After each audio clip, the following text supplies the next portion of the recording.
All right, have a seat, ladies and gentlemen. We're about to begin.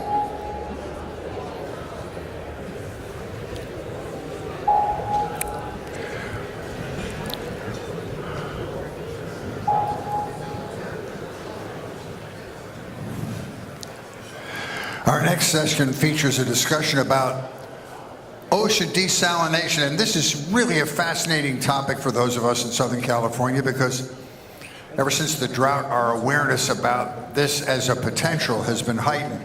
To moderate the session, we have Cedella Beazley, the Regional Commercial Director of the Americas for Dow Water Process Solutions. In addition, Cedella is the General Manager of the Clean Filtration Technologies, a subsidiary of the Dow Chemical Company. Please join me in welcoming Cedella Beazley to the podium.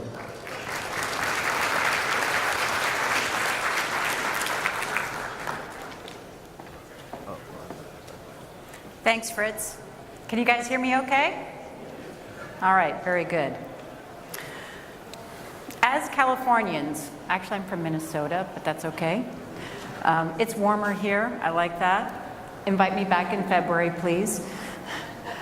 As Californians, we're barraged with water conservation messages throughout the state's 5-year historic drought. And I think it's been longer than 5 years, and it's going to come back again. So many people are asking, why do we not tap the Pacific Ocean for drinking water, as many arid countries around the world have done? Australia, Spain, the Middle East, all use seawater, ocean water to create their potable water, to supplement their water supply. For example, just a few years ago, Israel was in the clutches of its worst drought in almost 1,000 years. But now, through desalination, that country makes more fresh water than it can use. So why can we not do the same here in California? A private firm, Poseidon Water, built and is operating the largest desalination plant in North America here in Carlsbad. A similar project is being considered in Huntington Beach. But is the public ready to accept the additional cost of desalinated water? And if they are, can these projects get through the permitting process? Can they gain the trust and support of environmentalists? Desalination plants have the same image problem as Bruce, the great white shark in Finding Nemo. I'm a nice water project, not a mindless spending machine that randomly charges higher rates than other sources. But if I am to change this image, I must first find myself. Fish are friends, not food. We were talking about fish last night.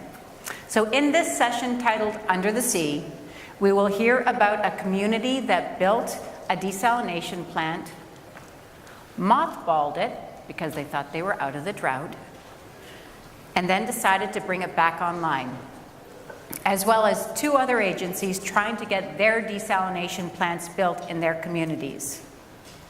Our speakers in the next session include the Honorable Helene Schneider, Mayor of Santa Barbara, David Stoldt, the General Manager of the Monterey Peninsula Water Management District, and joining us today from the West Basin Municipal Water District is its Co-General Manager, Shivaji, Deshmukh.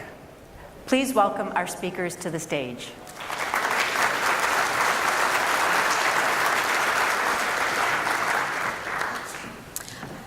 So I think we'll start with Helene. We'll start with me. Great. Well, good morning. And it's great to be here. I really appreciate the opportunity to talk about our story here in Santa Barbara. And in honor of Disneyland, which is a great storyteller, I thought I'd start by saying, not so long ago in a city not far, far away.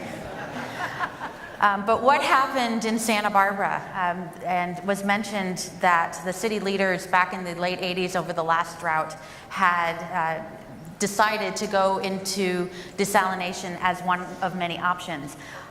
It was a very significant drought. At the time, the city of Santa Barbara really only had Lake Cachuma and its own well waters and Lake Gibraltar and the Gibraltar Dam, which is owned by the city.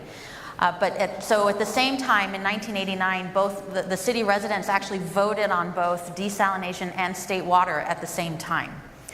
And both passed. And it was just showing how dire that drought really was. And if you know Santa Barbara, the Lake Cachuma and Lake Gibraltar are on the other side of the San Ynez Mountains, and so the water that we get goes through these tunnels. So it felt a little far away, but yet Lake Cachuma, you can see it's along a scenic highway 154. And when you see those water levels go down and down, you have this daily reminder of what's not there. And so our voters had the foresight to say this should be one of many options. So in 2 years, really, between 1990 and 1992, the contracts, permitting, and everything got online, and the city leaders at the point, we had a big celebration, and they started drinking desalinated water. And then what was known as the March Miracle happened. And over the course of the drought, there was one particular month where the Lake Cachuma was pretty much down to as low as they thought it could go at some point. It's been worse since. But in 1 month, the Lake Cachuma rose and the dam spilled. So we had all this water all of a sudden, plus then getting into state water and having an extra source of distribution of water. Over time, the city felt that it was too costly to keep that plant going. In addition, at the time, our neighboring water districts, Montecito and Goleta, were partnering into this project. They actually put money into with the capitalization of the desalination plant, and they had 5-year lease or 5-year agreements to renew it. And by 1997, both Goleta and Montecito decided that they didn't want to put in additional money to stay involved as a regional plant.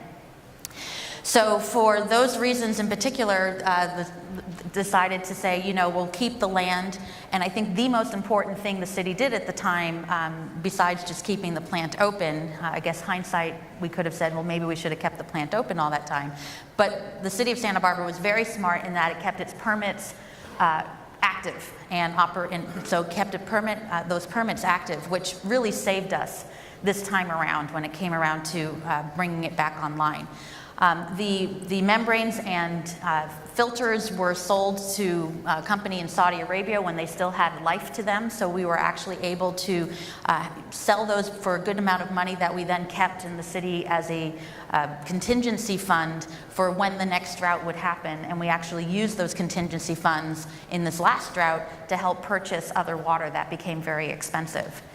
So I have one slide I thought I'd put up just to sort of give you. Let's see which one it is, right?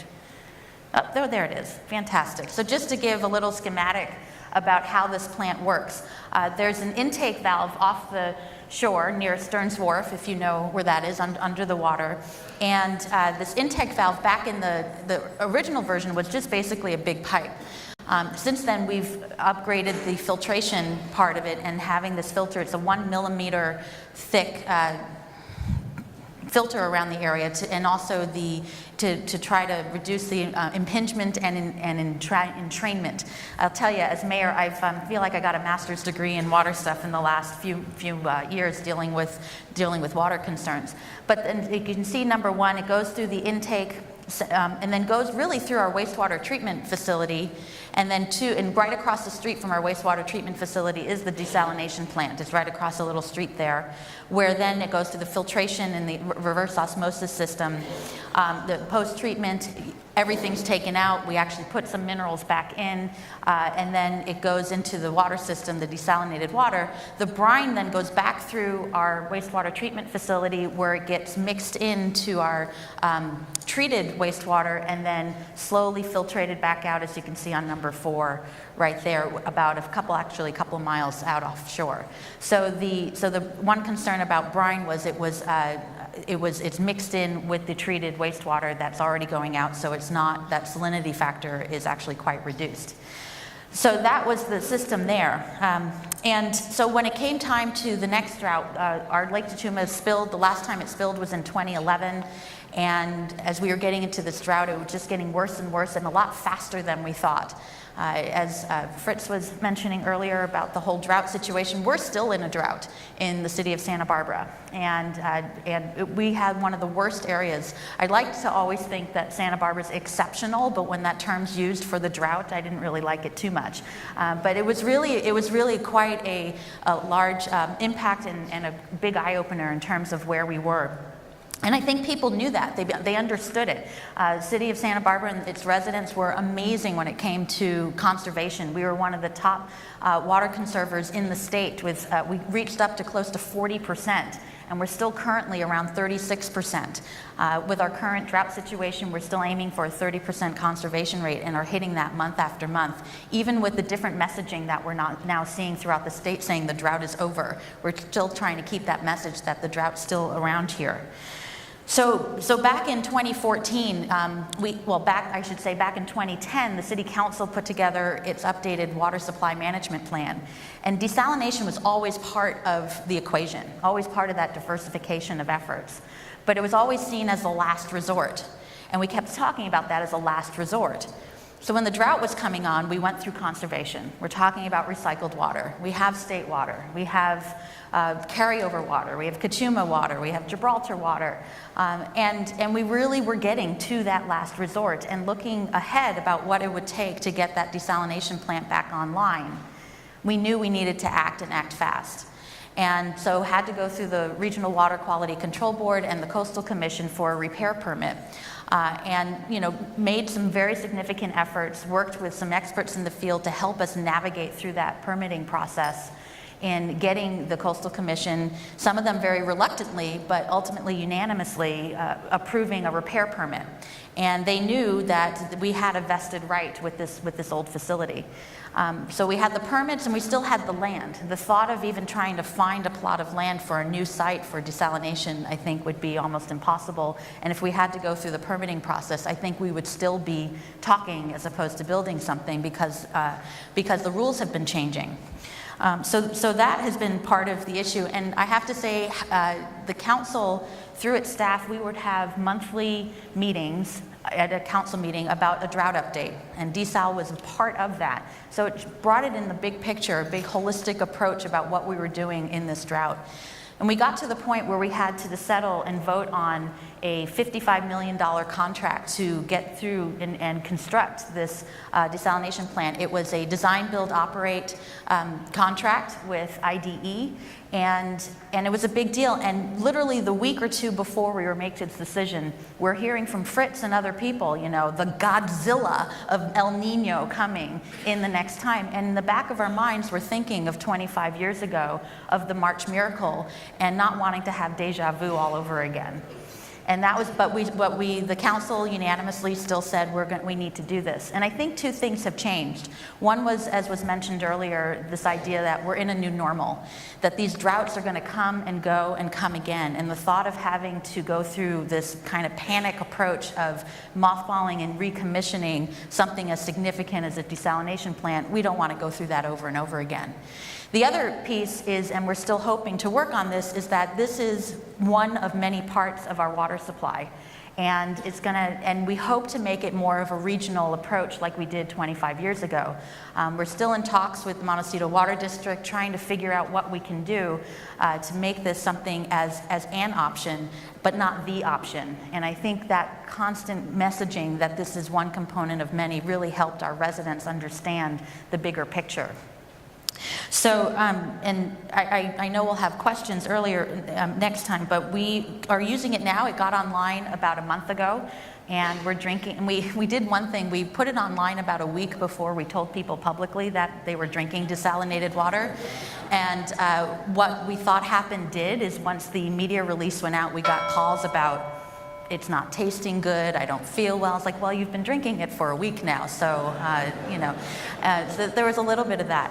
But I think that, there's constant change is concerning, but I think that consistent messaging moving forward and bringing the community together is making it work. We're using Desal this year for 30% of our water supply for this year because our groundwater basins have been depleted. We need time for it to recharge.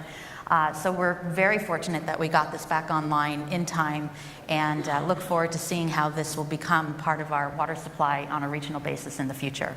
So with that, I'll turn it over, and I hope to help with any questions a little later. Thank you very much. Thanks, Helene. David, you're up, sir. All right. Since I need the little clicker, I guess I have to walk over here. No, this is good. Thank you all for having me. I'm from the Monterey area, one of the most beautiful places in California, but very happy to be here with you. So I want to give you a little sense of what's going on in our locale and what led to the decision to adopt Desal. We basically have two water supplies. One is the Carmel River watershed, and then the other, the little blue at the top, is a groundwater basin called the Seaside Groundwater Basin. And we've had problems with both in that about a quarter of our water comes from groundwater, 3/4 from surface water, and both are subject to legal constraints. We had an adjudication in the early 2000s on the groundwater, and we had, in 1995, a state board order to get off the Carmel River down to about 30% of our then existing supply, and that was re-upped with a cease and desist order in 2009. And what that's led to, with the pink is our groundwater supply and the green is our Carmel River water supply, and both of them you can see are in decline based on legal constraints. And in 2021, we hit what's called the cliff. We're going to fall off the cliff and we have to replace that supply. And so we were looking at what do we do to develop a new supply. Also in 1995, we had a vote on a dam project that failed miserably. And so the prospect of revisiting a dam was discussed, but there's certain other issues related to that we'll talk about. So we've got this supply gap that we have to fill, if you will. We can't conserve to meet our needs. It's kind of funny coming here to Disneyland to talk about the importance of the hospitality industry to us. It's pretty small relative to Orange County, but it represents about 24,000 jobs, 9 million visitors, and almost $3 billion in spending. And so for us, this is not a water decision, it's an economic decision. The hospitality industry was apoplectic over the potential for rationing and penalty rates. But we couldn't do demand management to really meet this supply gap because we're already at 55 gallons per capita per day, which is among the lowest in the state. We all like to say we're the lowest in the state. I tell John Laird all the time that we're 1 gallon less than the city of Santa Cruz. He says, well, what's that number? I said, it doesn't matter. Whatever Santa Cruz says, we're 1 gallon less. And so what you see here, this is demand on the Monterey Peninsula since the late 80s. And we're now at a point in consumer demand that we have not met since 1959, even though we've had an increase in population. So conservation is not it's a way of life, but it's not our solution to our water supply problem. So this shows what we're doing. We're shifting from those two traditional sources to a portfolio of projects, 40% of which will be desal. The little orange sector, the 22%, is groundwater replenishment or water recycling, and I do want to touch on that just briefly. So this is too wordy and too many numbers, but as you all know and water managers know, supply has to equal demand, and what we were doing was looking at a desal plant of approximately 1/5 the size of Carlsbad, about 10,000 acre-feet per year. But then we looked at water recycling and we said, wait, it's a lower carbon footprint. It's less discharge to the bay. It's much more environmentally preferred. And so we came up with a solution, what we call Pure Water Monterey, for about 1/3 of the solution, and we downsized the desal plant.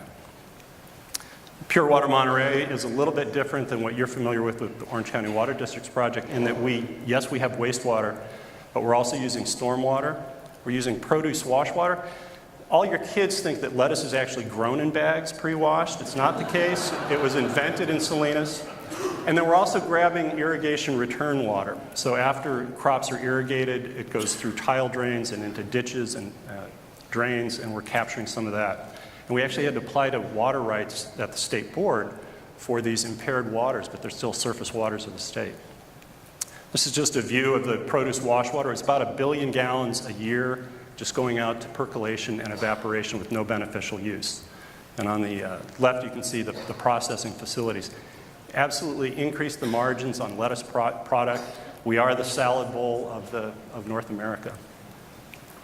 So Desal, we have a Desal project. About 9.4 MGD was reduced down, 9.6 MGD was reduced down to about 6.4 million gallons per day. So it's going to be about 6,200 acre feet.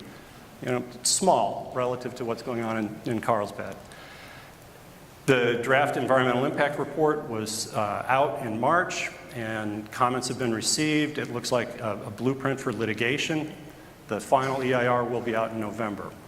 It's about a $322 million project, some of which is already in process with a pipeline and a pump station. For those of you who've been to Monterey, it's actually north of Monterey. The intakes, we've gone with slant well technology instead of an open water intake, so different than Santa Barbara.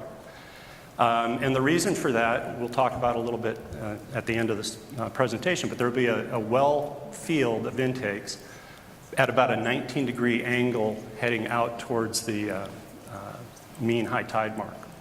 And then the water is brought into a North Marina facility very close to where Pure Water Monterey will be located, piped down to the urban core. So most of the activity is taking place out where fields are growing artichokes and sand dunes are growing snowy plovers and things like that, very remote, and then piped into the urban area. This is a really bad graphic of the test slant well. So there is one slant well out there that's been running for about a year and a half. One of the issues that we've had with pulling water in from the ocean through the bed of the ocean is that it also picks up some fresh water along the way. Right now it's averaging about 8% fresh water. And there's a rule in the Salinas Valley that all groundwater has to remain in the Salinas Valley for the benefit of the growers, and now with Sigma for the benefit of groundwater management.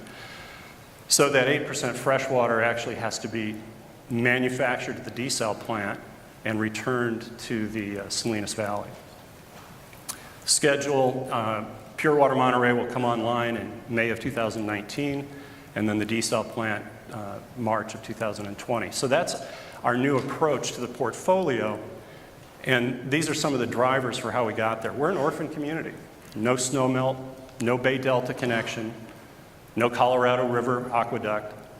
We have to fend for ourselves. And so similar to Santa Barbara, they were able to vote to become part of the State Water Project.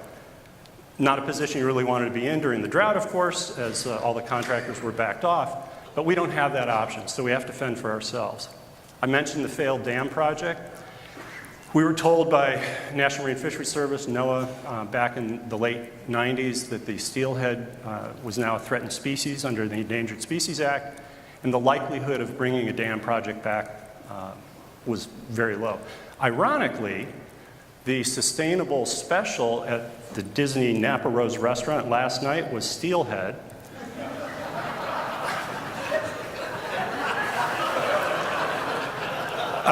Another couple of the drivers, the ocean plan was leading towards preference for well-based technology first, and you had to prove that well-based technology wouldn't work before you could go to open water intakes.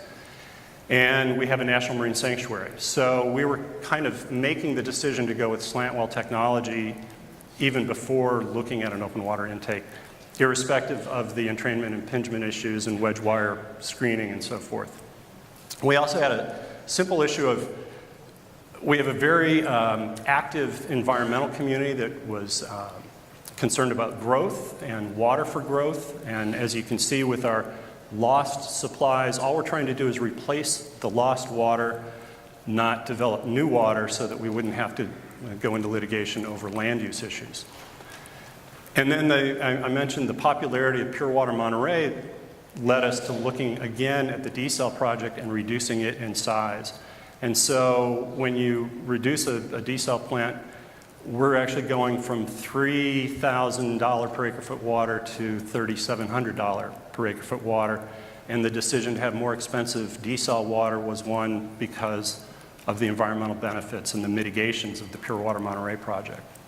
And then finally, when you look at the portfolio, and I showed you the decline in demand, we also know that things like produce wash water may be in decline due to business issues. Like if everyone picked up and moved produce washing to Yuma, Arizona. We also know that irrigation return flows may be subject to business risk. The ocean's not. The ocean's going to be there for a long, long time, and the first folks to get a straw into the ocean are going to have a very secure supply for a long time. And so reliability was a key feature for us. And with that, I think you have a sense of what we're doing, and I hope you ask some good questions. Thank you, David. Shivaji.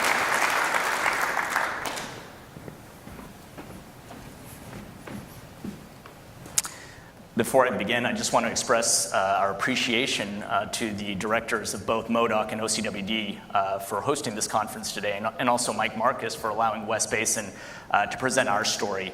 I am going to invoke speaker's prerogative here and change the title of this presentation.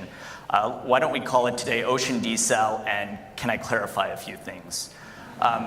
With that, just going to talk a little bit about what we're doing at West Basin and what motivated us to look at Ocean Desal. Let's see. We are a special district. I always like to say we have arguably the most unique service area of any other special district I know. We basically represent 17 cities in coastal Los Angeles County, from Malibu down to the Palos Verdes Peninsula, jumping over Torrance, Santa Monica, Long Beach, and Los Angeles. With our unique service area, we also have a very unique customer base, and that really plays into how we've developed some of our local supplies. And our proximity to the ocean is also one of the reasons that we're looking at Ocean Desal as a potential source. We are a special district governed by 5 divisions represented by 5 elected officials. We are lucky to have one of our directors today, Gloria Gray, who's also one of our Metropolitan Water District directors. And it's important to point out we are one of the 26 member agencies of Metropolitan. So where do we get our water from? Back before 1990s, our customers got the water either just a little over 3/4 from us through Metropolitan, imported water from the Colorado River or Northern California, but they also relied on groundwater for about 20% of their supply. Our board was very proactive in the early 90s. After that significant drought in the late 80s, they recognized we needed to develop some local supplies. And at that time, there wasn't a significant amount of recycled water being developed in our service area. Because of the actions they took, right now we have about 40,000, up to 40,000 acre feet of recycled water for our service area and surrounding areas. One of the things that they've asked staff to look at is, because of our proximity to the ocean, can we develop Ocean Desal as a potential source? They didn't do it by just saying, look at Ocean Desal. They said, we recognize there's some concerns out there. There's some challenges associated with desal. Let's see what we can do to address those and develop a program. It is important to point out that we are not moving forward. We don't have the approval to move forward with the desal project right now. Most of our time over the last 15 years has been focused on environmental protection research and energy reduction research associated with the desalination program. We're currently developing the EIR for that, and our board's going to have to make a decision soon how we move forward. But just want to point out that we currently don't have Ocean Desal as part of our supply. We're not doing this solely. I mentioned the 40,000 acre feet of recycled water we have. We've been tasked, and most of our focus at West Basin is going to try to maximize the amount of recycled water, and we think that demand is about 70,000 acre feet in and around our service area. Conservation's still at the top of our list in terms of demand reduction, and we've been very successful there working with our customer agencies. Probably what we're most well known for at West Basin is treating the wastewater that we recycle to 5 different qualities for the different uses within our service area. Because we have an industrial base, our proximity to the ports of Long Beach and LA, there's a lot of industrial use that doesn't need to necessarily use potable water. So we've developed different qualities of water working with private industry in the South Bay. Number 3, though, we do a small amount of indirect potable reuse, something that's done on a very large scale here in Orange County. So we work with our partner Water Replenishment District to provide that water. Because of that, over the past 20 years since we've been in operation, it's that much less water, 175 billion gallons of water that we've not needed to import from Northern California or the Colorado River. So on to those clarifications. We've listed 8 here. We get these questions a lot. We've done polling in our service area. We found there's general support for desal, but there are questions that do come up. And one of the things that's given us and our board a lot of comfort are these are the same questions that the board has been asking of staff as we moved forward with this project. Desal uses too much energy. Plants will turn out to be like Australia's, quote, white elephants. We will, quote, suck in ocean water. Will we create toxic plumes when we discharge the brine out into the ocean? Is it the most expensive of the local water supplies out there? Should we do reuse instead of desal? These facilities are going to look like monstrosities, and desal plants will be noisy. So I just want to talk about a few of these and what we've done. In the spirit of misdirection, I'm going to talk a little bit about where we get our water in California and the energy that's associated with it. Here is just a breakdown of some of the sources of the electricity within the state. But one of the things that comes up a lot is, oh, water uses so much energy within the state of California because we've got such a unique system of transporting that water literally over mountains. It is true, about 12% of that is water, related to water. However, we looked at that 12% and we recognized the things that we generally think about in terms of energy use with water, conveyance, treatment, is only about 2%. That's not to say anything about desal. All said and done, desal does use a lot of energy. Just throwing the numbers out there, it uses about 50% more than what it takes to import water into Southern California. So it's a very important point to think about for our policymakers, that when we look at this as a source, is the energy amount something we can live with? While we're looking at that, we're also looking at ways to reduce the amount of energy within the plant. We are going to be using membrane technology. What can we do to be more energy efficient? And then also, we can make decisions about where we get that energy from. Should this be a 100% renewable plant? That's something the board can direct us to do as we develop this project. We get the Australian comparison a lot, so we thought it was important to look at who we should compare into Australia. It's a pretty big country. Most of the time they look at the projects on the East Coast, but coincidentally, Perth on the West Coast most mimics our precipitation patterns. And so we look at their experience there with ocean desal and indirect potable reuse, and they actually have plants running full time and not being mothballed. So we thought that was some good perspective for us, unlike what we've seen on the East Coast. We also are looking at ways to intake the water in a safe manner. One of the things that's happened as we've been developing this project is the ocean plan amendment within the state. Some of the most environmentally protective regulations in the world, and we've been trying to meet all of those. So looking at ways to bring the water in a very slow velocity with a very narrow 1 millimeter screen to prevent the marine life from going in. And then also ways to discharge that salty brine so that we can mix it quickly and reduce the amount of highly saline area around our discharge points.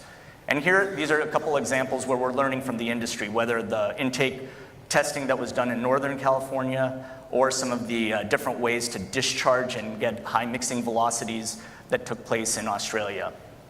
A little bit about cost. This is out of the Integrated Water Resources Plan from Metropolitan, the update that took place a few years ago. Many people think that desal is the most expensive. In a rough sense, I would say desal is one of the most energy-intensive uses of all the supplies, but it's not necessarily the most, it's not the highest cost. Based on a survey done by Metropolitan, you can look at centralized stormwater projects, which may have in the past been very cheap with the existence of dams and large reservoirs behind them. But if you had to build new ones in our highly developed urban area, it could be costly. Distributed stormwater is very, very expensive because you're doing it at a very small scale. And when you calculate that out on the acre foot, it could be quite high. One thing to point out too, all of these projects are things that we want to be involved in and continue to look at. Groundwater recovery, also very competitive at $1,200. Recycled water, there's a wide range here from doing it at a large scale with the convenience of being next door to a wastewater agency to having a decentralized system. So there's varying costs there. And then there's seawater desalination, which we feel there's a tighter range there. But like I said, energy use may be higher, but the cost may not be as much. So just a few things to close in terms of debunking the myths. I didn't talk about all of those, but I wanted to highlight a few. It's important to remember that when it comes to conveyance and treatment, it's actually only 2% of California energy use. And there's a lot of ways to be creative when you're looking to power a desal plant. When we think about comparisons to Australia, let's look at their west coast and what happened in Perth. There are ways, there's engineering solutions to bringing water in slowly and getting that water out to mix so that you don't create those zones of high salinity. And then also one of the things we'd just like to remind is we are lucky now within the state to have these regulations, the Ocean Plan Amendment, that we can work towards. And then one of the other things that we're seeing now is, in a very simplistic manner, we've recycled all the water that's easy to recycle, and that usually results in lower cost. As we go forward and recycle more water, which I think many agencies are doing, you heard earlier Metropolitan's looking at a very large-scale project, the unit cost is going to go up and up because we're recycling harder to treat wastewater. So that's a challenge the entire industry in Southern California is going to face. But from a desal comparison perspective, you're starting to see that those numbers are actually pretty competitive. With that, I do want to point out once again that these are the issues that our board is dealing with. The status of West Basin's project is that we are developing the final EIR document, and we hope to release that in a few months and look forward to getting comments from our public and stakeholders. Thank you. Thank you, Shivaji.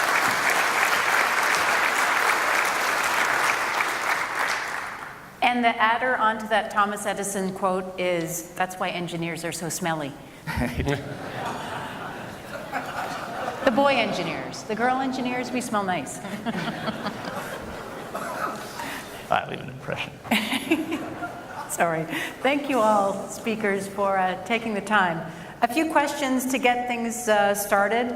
So we'll start with you, Helene, Mayor Schneider. What were the key factors that led you and your leadership to garnering support for desalination in your community? Yeah, and I think first off, I think the other comments were great. It complemented each other, and I really wanted to focus on the storytelling or trying to get the message across to our voters, our constituents, our water rate users, especially because we were increasing water rates at the same time to pay for this. I would say two things. One was constant communication. We still do have monthly drought update reports, and it's not just about desal, it's about everything that relates to the drought, our water supply, our conservation efforts, highlighting great best practices. And so even when there was no one in the room at that particular moment, that information would go on our website, it would be part of our PSAs, and we would continue to keep that information up. But then also it gave us an opportunity when we heard from a community member or an organization concerns about open water intake, or why aren't you doing potable reuse, or what about the energy issues. We were then able to incorporate those concerns into the presentation, and so having that back and forth. The second one is continually to talk about diversification, that desal wasn't the one thing. Right. We focused on the contracts, but it was in a bigger context and putting it into a holistic measure about what it really meant and what would happen if we didn't have it. Lake Cachuma was down to 8% capacity as of January. I called it Cachuma Meadows. I mean, everyone would see it every day. So they got it, and they knew that this wasn't the answer, but a big part of the component. solution. Right. Very good. David and Shivaji. So considering your situations and the challenges that you're going to face going forward, would you say are, what makes, or what are the ideal factors that could make desalination an option for your communities, your areas? I'd say for us, if it's something that's going to help increase water reliability. I think staff has heard from our board, one of the biggest issues that we need to make sure we address in any desal program is environmental protection. But the reason we're doing this project is because we want to ensure reliability for our customers. So they've constantly presented us with that challenge is how can we do both? How can we have a project that gets out there? Innovation is something this board has never shied away from. So when we have talked about different ways to bring in water, different ways to discharge our brine, they've been very supportive, and those could result in costs. And so we're trying to balance that as we analyze the project. But what we've seen, and I mentioned it a little in our presentation, is that we've done some polling, and we've seen that through the couple of polls we've done, that there is a lot of support for ocean desal. That support definitely does increase when we talk about the the aspects of the project that include environmental protection. So I think that's something that'll help the project move forward. Thank you. Yeah, and simply in our case, scarcity is the driver. As I mentioned earlier, we did downsize the Desal project for a water recycling project, but all wastewater has been recycled since the 90s. So for those of you who golf on the Monterey Peninsula, those golf courses have been using recycled water since 1994. And the artichoke fields that you drive through on your way to Monterey have been irrigated with recycled water since 1996. And so we don't really have additional supplies of wastewater to recycle. So water recycling is maximized. So this 3,500 acre feet, it's all these other little pockets of recyclable water that we hadn't hit yet, but domestic wastewater is gone. The river is gone because of endangered species, and the groundwater is gone due in no small part to sustainability issues and the adjudication. So when you're an orphan community, which I've expressed that we are, Santa Cruz is, Humboldt is, as you work your way away from choices like the State Water Project, you have to look to that big, vast ocean that's out there. And Right, literally. yeah. Very good, thank you. Mayor Schneider, if you did not bring your desal plant online, what would the water supply issue or a picture, what would that have looked like? We just put it online. Right. So put in context, before the drought, the city of Santa Barbara water users was using about 14,000 acre feet of water a year. With conservation, we're down to about 9,500. So that conservation piece was huge, and we implemented all sorts of incentives and mandates. The desal plant for this year is covering 3,100 acre feet, so that would be the number we'd have to find. We would, I guess, have to purchase other outside water. The challenge, though, is we had water stored in San Luis Reservoir, and that spilled, and we lost the capacity to that. Transmitting the water through the state water system, you only get so much water in the lake at a certain level, and it evaporates in such a small lake, so small area. So it's we would. I don't even want to think about what we would be doing with it, but it really created a big problem in terms of we would have to go through some significant cost rationing as well. I mean, water rationing. Water as well. rationing. You'd be smellier. You'd be smellier. I'd be much smellier, although, yeah, or wear more perfume or something. Right, exactly. But just to say, since 2014, between the state water allocation we got, which was minimal, and other purchased water we were able to distribute to us, it was over 10,000 acre feet over the last couple of years. I mean, so that having that capacity to purchase other water was a lifesaver for us without that desal. Very good, thank you. Well, I think we'll thank you all panelists for your presentations. Maybe we'll open the floor to some questions from the audience. We've got one over here. Thank you. My name is Antonio Gonzalez, and I'm the president of the William C. Velasquez Institute, a national Latino public policy entity based in Los Angeles. And first, I wanted to commend the panelists for taking the leadership position of promoting desalination in your communities. This issue, to me, is very puzzling because it is clear, the science tells us that it's clear that we're in a new normal of long-term drying climates with intermittent, repetitive droughts, and the politics tell us that the public is intensively supportive of solutions like desalination. And statewide leaders across the board are in favor of desalination. So the question to you is, why is it taking so long to implement desalination? 15 years, 20 years, 10 years. There's other plants that have been proposed in Southern California for equal periods of time when the need is so obvious. So your question is, why is it taking so long? Well, in our case, we've created a consortium of probably 20 stakeholders, and it's including folks like Surfrider, and Planning Conservation League, and Sierra Club, who have specific interests, toxic plumes, discharge. When we got started, the ocean plan hadn't been amended to even address desal, so the state had a series of policy meetings that they said, hey, wait, this is coming, and we had to kind of wait for them to get to their conclusions. We still have Coastal Commission work to happen. You know, we're a heavily regulated state. I know that's not a surprise to anybody in this room, but it's also the specific interest groups need to be heard and have reasonable expectations at environmental mitigations and management. And so it's a fine balancing act that desalination really is.